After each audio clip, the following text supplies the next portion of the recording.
आपको ध्यान रखना है। कोई बिल लाने का कंपटीशन हो गया आपके, रोज बिल लाओ, 3, 2, 3, 4 बिल लाओ, तो क्या हो जाएगा? पहले बिल ये लाए ज्यादा, इधर आके बैठ गए, और मुझे लगा ज्यादा बिल लाओगे तो आप इधर आ जाओगे, फिर ये हम लोग उधर जाएंगे सारे सारे। तो मेरा आपको का सामना किया, इसलिए मेरा गृह मंत्री जी से आग्रह, खाली जो ऑफिसर के वही काम आप मत करो, वहां जाके इन सैनिकों का सम्मान आप लौटाओ, कोई नया विद्रोह देश के अंदर नहीं हो जाए, ये मेरी अपील आपसे। बहुत बहुत आपको धन्यवाद। श्री कुलदीप इंदौरा। श्री हनुमान बेनीवाल। सभापति जी धन्यवाद। आज इस सदन में सीएपीएफ बिल 2026 में चर्चा हो रही है। सभापति महोदय, 23 मई 2025 को सुप्रीम कोर्ट ने सीएपीएफ ऑफिसर्स के पक्ष में फैसला दिया। सरकार अदालत में ये बात नहीं बचा सकी, रिव्यू के अंदर गई, वहां भी सरकार हार गई, और अदालत में हारने के बाद आप कानून लेकर आए हैं। सभापति जी, मैं साफ कहना चाहता हूं कि सीएपीएफ जनरल एडमिनिस्ट्रेशन बिल नहीं है, ये सीएपीएफ जनरल फ्रस्ट्रेशन बिल है। इसलिए हमारा मंत्री जी से आग्रह रहेगा, ये गृह राज्य मंत्री जी तो वैसे सब लोगों की सुनते भी है, और गृह मंत्री जी होते तो ज्यादा ढंग से सुनते हैं, इसलिए हमने मांग करी गृह मंत्री जी खुद रहे, लेकिन आप बैठे हैं, आप किसान के बैठे, निश्चित रूप से इस पीड़ा को समझेंगे कि आज देश का प्रत्येक पैरामिलिट्री का जवान जो चिंतित है, सारे सांसदों के पास गए, सब नेताओं के पास गए, सब पार्टी, इस बिल को रोको। एक हताशा का भाव पैरामिलिट्री के जवानों के अंदर है, पैरामिलिट्री के जो कैडर अफसर है उनके अंदर है, तो आप इस शंका को दूर करें। राज्य मंत्री जी, हमारा आग्रह कि इसको जेपीसी के अंदर इस बिल को भेजेंगे। इसके अंदर जो आपने रखा है, देश की जो आंतरिक सुरक्षा है वो सीएपीएफ कर रही है।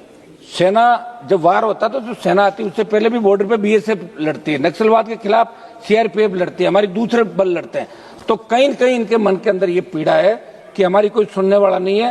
हाउस चल रहा है, 80% किसान के बेटे यहाँ पे बैठे हैं, बेटियां बैठी है। हमारे सबकी ड्यूटी है कि इसके खिलाफ हम इसका बिल का विरोध करेंगे। आप भी इसके अंदर, जवान किसानों ने आपकी सरकार बनाई, आर्मी का बहुत बड़ा योगदान था 3 बार सरकार बनाने के अंदर, पैरामिलिट्री के जवानों का परिवारों ने आपको वोट दिया है, आप सबको नाराज कर लोगे। नक्सलवाद तो खत्म करने की बात कर रहे हो, ये नया बात पैदा कर दोगे देश के अंदर। कभी अग्निवीर लेके आ रहे हो, किसान के बेटे कहां जाएंगे बताएं?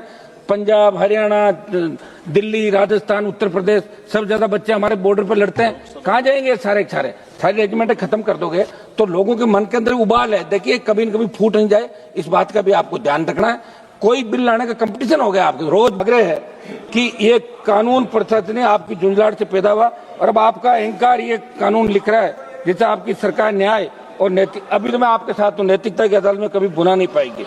मैं इस बिल का विरोध करने के लिए खड़ा हूं, सिर्फ इसलिए नहीं कि खराब कानून है, इसलिए कि खतरनाक सोच का कानून है, तय करेगा कि देश की वर्दी में सम्मान किसका होगा, जो जमीन पर खड़ा है या जो ऊपर से बैठा है। समझिए महोदय, राजस्थान की धरती ने एक लड़ाई बहुत पहले लड़ी थी, ये लड़ाई थी उन लोगों के खिलाफ जो किसानों की मेहनत हड़प लेते थे। एक तरफ वो लोग थे जो जमीन जोतते थे, और दूसरी तरफ वो पसीना बहाते थे, अन्न उगाते, दूसरी तरफ वे थे जो ऊंचे महलों के अंदर बैठे रहते और उसी मेहनत का फल भोगते थे। राजस्थान के किसानों ने, हर परिश्रमी समाज ने उस व्यवस्था को चुनौती दी। उन्होंने कहा जो खेत जोतता उसी का हक होगा खेत पे।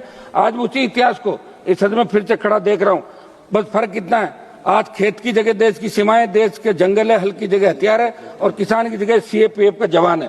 सऊद महोदय, एक तरफ जो पसीना भी दे रहा है, जो खून भी दे रहा है, जो गणराज्य जी की सबसे कठिन चौकियों पर खड़ा है, और दूसरी तरफ एक व्यवस्था है जो ऊपर बैठ के तय कर रही है कि नेतृत्व कौन करेगा। सऊद महोदय, मेरा आग्रह कि ये बिल ये कहता कि ये बिल आज भी उस बल में पला नहीं, जो उस बल के अंदर रहा नहीं, जो मिट्टी में नहीं रहा, जो जंगल की धड़कन नहीं जानता, जो जवान के साथ नहीं चला, वही ऊपर से आकर कमांड करेगा। तो फिर ये क्या है? ये प्रशासनिक सुधार नहीं, मैं कहूंगा कि आधुनिक सामंतवाद है महोदय। और ये मत मानिए कि सिर्फ ऑफिसर्स का मामला है, ये जब ऊपर के रास्ते बंद होंगे तो नीचे पूरी सीढ़ी जाम होगी और उसका असर सिपाही तक जाएगा। सब राजस्थान की ग्रामीण अर्थव्यवस्था और हमारा स्वाभिमान दो ही स्तंभों पर टिके। एक भाई खेत में हल जोतता है, दूसरा वर्दी पहनता। अग्निवीर लाके भी आपने यही किया, और राजस्थान के अंदर अग्निवीर का बहुत भारी विरोध है। सभापति जी, मैं आपको फिर कह रहा हूं कि अग्निवीर का जो मामला है, इसको आप ऐसा नहीं सोचे कि लोग समाप्त हो गए, वापिस उठेगी आग और ये देश दिल्ली की तरफ लोग बढ़ेंगे, जवान अपना हक मांगेगा। समझ महोदय, मेरे कुछ सुझाव, मैं जल्दी समाप्त करूंगा सर। मैं सदन को राजस्थान के कुछ नाम याद दिलाऊंगा जो पैरामिलिट्री के जिन्होंने साथ, नागौर के कमांडेंट जीवन राम कसवा, नागौर के हेमराज शर्मा, पांचूराम, झुंझुनू के बजरंग लाल मीणा, राजेश कपूरिया, भरतपुर के महेंद्र सिंह गुर्जर, सीकर के लोकेंद्र शेखावत। ये सिर्फ नाम नहीं, ये राजस्थान का सार्वजनिक विश्वास है। हमें याद दिलाते हैं कि राजस्थान ने इस देश को सिर्फ जवान नहीं दिए, उधर समाज से बेटे दिए, जाट भी, गुजर भी, मीणा भी, ब्राह्मण भी, राजपूत भी, यादव भी, हर घर से, हर गांव से, हर समाज से। समझ महोदय, एक मिनट, इसमें एक बात सम्मान थी, वे वहां गए थे जहां राज्य कमजोर पड़ गए थे, उन राज्यों को फिर से खड़ा करने के लिए, क्या इनके परिवार नहीं थे, क्या इनके सपन थे? जब राष्ट्र ने पुकारा, ये दौड़े चले आए और उन्होंने अपना बलिदान दिया। यही राष्ट्रवाद है। किसान के बेटे बेटियों को आपका ये व्यापारी राष्ट्रवाद समझाने की कोशिश मत किए। समझ महोदय, मैं करिए समाप्त। एक मिनट समझ, आप बैठिए तो 1-1.5 मिनट मोहम्मद साहब देखिए, हम ही बैठे कुछ अच्छा लोग। बोलिए मत, खत्म करिए, समाप्त करना खत्म करिए। महोदय, मैं सरकार से एक सीधा राजनीतिक सवाल पूछना चाहता हूँ। आप राम मंदिर की बात करते हैं, आप कश्मीर की बात करते हैं, आप धारा 370 की बात करते हैं। जब राम मंदिर पे हमला हुआ, रामलला पे, इनकी कीमत किसने चुकाई? जब अयोध्या में आतंकी हमला हुआ, रक्षा किसने करी? सीआरपीएफ ने। जो कश्मीर में पत्थर बरसाए गए, सीआरपीएफ ने। 370 के बाद सड़कों पर लोग लड़े तो सीआरपीएफ खड़े थे। जब ऑपरेशन सिंदूर में पाकिस्तान पर बम बरसाने थे, खतरा झेलना पड़ा, बीएसएफ खड़ी थी। जब चुनाव कराने होते हैं, सारे सीएपीएफ खड़े होते हैं, सारे सीएपीएफ। जो कैसी विडम्बना, जब काम करना हो सीएपीएफ, खून देना हो सीएपीएफ, पत्थर खाना हो सीएपीएफ, लेकिन जब बात नेतृत्व का है तो सीएपीएफ नहीं। इसलिए मेरा ये आग्रह समझ महोदय, इतिहास गवाह रहा, जब जब जवान किसान जवान के सम्मान की बात आई, राष्ट्रीय लोकतांत्रिक पार्टी संघर्ष किया। हमने लड़ाई सत्ता के लिए लड़ी, हमने लड़ाई किसान जवान के सम्मान लड़ी है।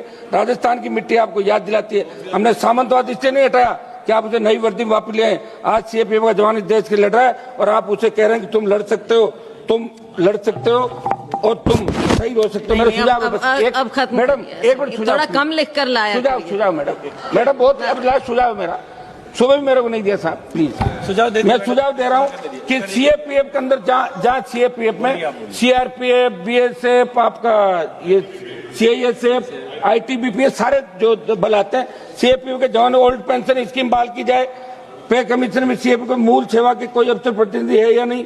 BSF, CRPF, ITBP, SSB, CISF कोई जवान वीर गति को प्राप्त होता है, उसे शहीद का दर्जा मिले। कैंटीन में जीएसटी की छूट इनको दी जाए। पुलिस के रैंक लागू कर दिए, इस पर कोई क्यों नहीं बात कर रहा है? इनको नायक और नायक के पद पर समाप्त करिए। कहते सीएपीएफ के कार्मिकों को बहुत से समाप्त करो साहब, समाप्त करना साहब, समाप्त है। सीएपीएफ स्कूल, खेलकूद सुविधा क्षेत्रों, बच्चों के लिए हॉस्टल, स्कूल सेवा में आरक्षण इत्यादि किए जाए। सीएपीएफ में कांस्टेबल, हेड कांस्टेबल की पदोन्नति पर ध्यान दिया जाए। अंत में मैडम एक बात ये कहूंगा कि गृह मंत्री जाते हैं वहां पे, एक समाप्त करो मैं, गृह मंत्री जाते हैं वहां, बैठक लेते हैं और अफसरों के साथ भोजन भी करते हैं, सैनिक सम्मेलन करके आते हैं। लेकिन ये मुद्दा ऐसा नहीं है, ये दुख वही जानेगा जो एलआरपी गया, बंकर में एलसी पर साथ सोया, अबू माड़ के खुले और नक्सल भरे जंगल में 72 घंटे साथ रहा, हिमालय की ऊंचाइयों में बर्फ में साथ रहा और हाथ पकड़ के साथ नदी पार किया। त्रिपुरा की एयर मेंटेनेंस बीओपी में मलेरिया वाले मच्छरों के बीच गया और कारगिल या ओपीएस सिंदूर में साथ पाकिस्तान की तोपों का